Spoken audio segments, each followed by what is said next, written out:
Saudara, musibah kebakaran menghanguskan satu buah balai pengajian milik Tengku Abdul Razak, 47 tahun, di Kampung Blangkrung, Kecamatan Batu Salam, Aceh Besar, terjadi Jumat malam 15 Juli 2022 sekitar pukul 20.15 waktu Indonesia Barat.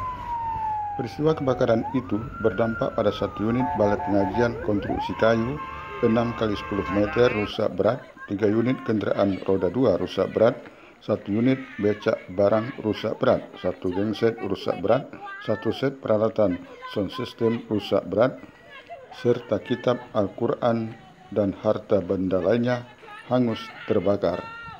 Kepala Pelaksana BPBD Aceh Besar Ridwan Jamil Esos MSI mengatakan, petugas damkar BPBD Aceh Besar Pos Induk Sibreh menerima informasi tentang kejadian kebakaran balai pengajian itu yang berada di Kampung Blangkrung disampaikan oleh warga setempat.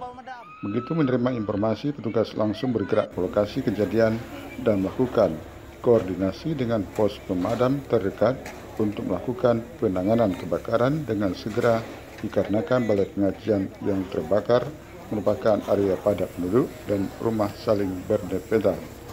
Setiba di lokasi kejadian, petugas melihat api sudah membesar dan sudah menghabiskan seluruh bagian balai pengajian yang rekonstruksi kayu, sehingga petugas langsung melakukan blokade api agar tidak merambat dan meluas ke bagian balai pengajian yang lain.